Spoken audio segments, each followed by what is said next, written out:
Oi, pessoal. Hoje eu vou falar um pouco mais sobre testes de software, né? Já tínhamos tido uma aula anterior sobre o assunto, onde a gente falou de testes para valores válidos, né? E eu prometi fazer uma aula posterior para dizer como a gente tratava com valores inválidos, que era algo mais difícil de ser tratado naquele momento, né? Para não complicar, então, a cabeça de vocês, a gente deixou para tratar desse assunto depois. Bom, como é que a gente faz para tratar com testes inválidos? Deixa eu primeiro fazer uma revisão, né? Porque pode ser que alguns já tenham esquecido como as coisas funcionam, né? Então, vamos lembrar testes com valores válidos primeiro. Então, a gente falou de classes de equivalência, né? Quando a gente faz testes, geralmente a gente pensa em classes de equivalência, né? Classe de equivalência faz com que a gente evite testar todos os valores possíveis, ficar procurando testar exaustivamente. Se a gente conseguir cobrir adequadamente as classes de equivalência, a gente ganha uma confiança forte o bastante para dizer que o nosso programa está funcionando bem, né? Então, a gente faz a diferenciação dos casos especiais. Aqui, repensando e relembrando do nosso programa que a gente fez para verificar se um número é primo ou não, né? Suponho que eu tenho uma função chamada e'primo, que retorna verdadeiro se o número passado como parâmetro for primo e retorna falso se ele não for primo. Aí a gente tem as classes de equivalência aqui, né, que a gente já tratou em outra aula. A classe de números primos, válidos, como 2, 3, 5 e 7. Nessa classe, para todos esses números, a gente tem que retornar true, né, para essa função, retornar verdadeiro. Tem a outra classe válida, né, de números não primos. Exemplos aqui a gente tem 1, 4, 6, 10, 14. Vários números pares. O número 1, que é um caso especial, né, que a gente não considera um número primo. Simplesmente porque ele é um caso especial, ele é 1, né? E para esses valores a função é falsa. Mas a gente prometeu então falar no futuro, né, mais à frente, né, que seria hoje, sobre classes inválidas, que são classes de valores que são passados para a nossa função, né, que a gente está testando, e que não são válidos, né? Então, eu não posso falar de números primos se os números forem negativos ou se eles não forem inteiros. Então, a gente tem esses exemplos aqui, né? Por exemplo, 0, -1, -2, -1, -2 são números negativos. O 0 entra como, quando a gente define números primos, a gente está falando explicitamente de inteiros positivos. A gente tem o 2,35 aqui como um caso inválido, porque é um número real, ou no caso de Python, de ponto flutuante. E o valor aqui, ABC, é uma string, né? A gente também quer se precaver com essas situações, né? Então, a gente vai fazer isso nessa aula. Mas antes de falar de classes inválidas, vamos fazer então uma revisão das classes válidas, né? Então, a gente já fez isso, eu só estou resgatando, né? A gente tem aqui as duas classes válidas, né? A gente pega alguns exemplos, por exemplo, 2, 3 e 11, como valores de entrada na nossa função, e que deve retornar verdadeiro, true. E 1, 4 e 81, que devem retornar falso. Ou false aqui em Python. Como é que a gente faz isso acontecer, né, na forma de testes? A gente tem que escrever asserts, né? A gente já falou sobre isso, vocês já estão até acostumados a trabalhar. Vamos resgatar os asserts aqui para essas classes. Então, começando com a classe de números primos. A gente precisa falar para nosso programa que vai fazer os testes que ele deve tratar, né, explicitamente com a função e'primo. Então, eu estou supondo aqui que existe um arquivo chamado funções.py, que tem a função e'primo, certo? Ela vai estar nessa outra função. Aqui vai estar nosso código de teste. Então, vamos começar com os primeiros asserts. Então, testes com números primos. O assert que 2 é primo, o assert que 3 é primo, o assert que 11 é primo. Como são funções lógicas, né? A função e'primo é uma função lógica, eu não preciso checar se ela é igual a true ou igual a false. Simplesmente eu coloco o próprio valor da função como a minha asserção, né? Então, se a função retornar verdadeiro, então o assert aqui vai ser verdadeiro.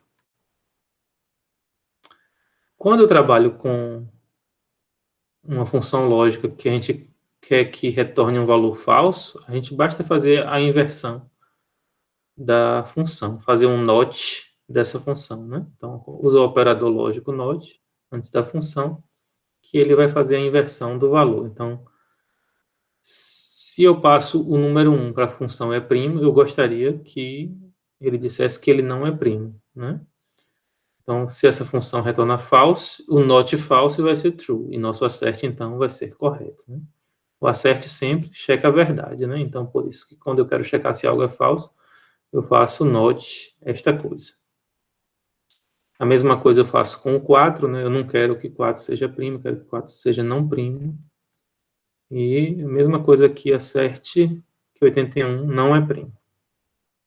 Esses, então, são as nossas, né, nossos testes, nossas asserções com as classes válidas, a classe de números primos e a classe de números não primos. O problema é o que fazer quando a gente tem dados inválidos, né?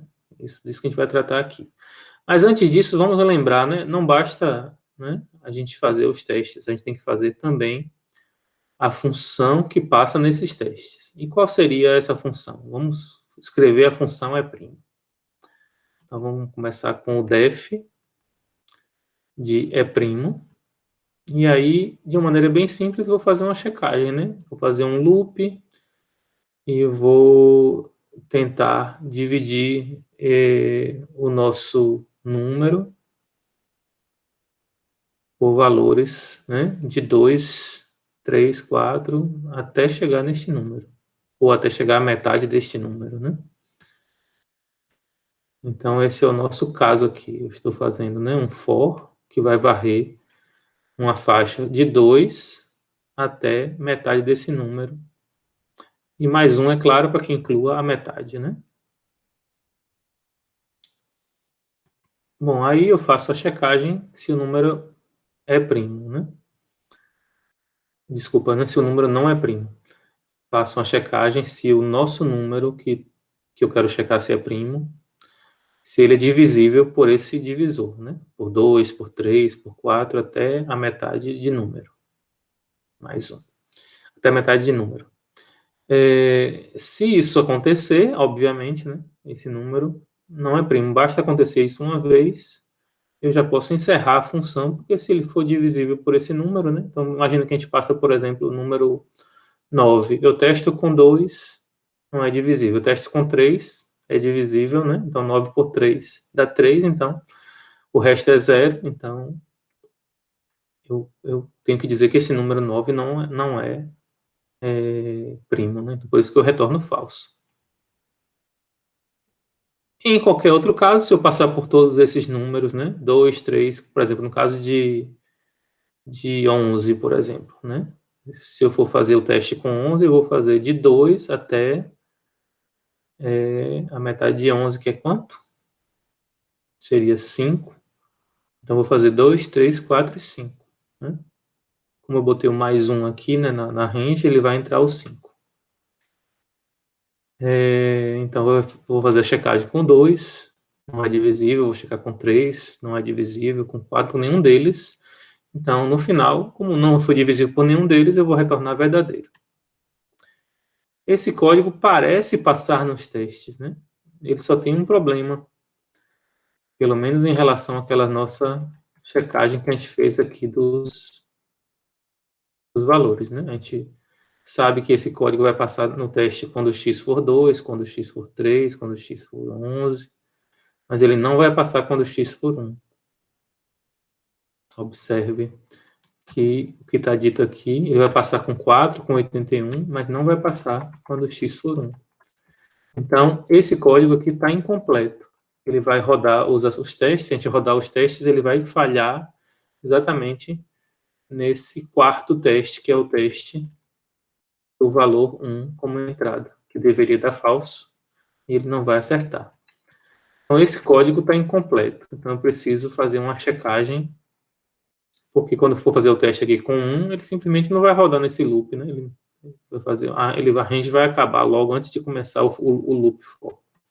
Então, eu tenho que colocar uma condição adicional aqui. Então, vou fazer esse outro código colocar a condição adicional. Se o número for 1, retorna falso. Se não, aí eu vou fazer toda essa checagem de novo para os demais números. Então, esse código aqui passa em todos esses testes. Então, isso foi só uma forma de relembrar, né, o desenvolvimento dirigido por testes, né, a gente faz os testes, algum dos testes falha, né, como foi o caso do nossa função anterior, que não levava em conta a condição do 1. Aí a gente verifica onde está o problema e melhora, né? No caso, a gente escreve mais código, que no caso foi fazer essa checagem do número 1, e com essa checagem a gente garante, então, que todos os testes passam. Bom, isso é o nosso teste para classes válidas. O problema está exatamente nas classes inválidas que a gente não testou ainda. Então, tudo isso que a gente falou aqui foi essencialmente uma revisão.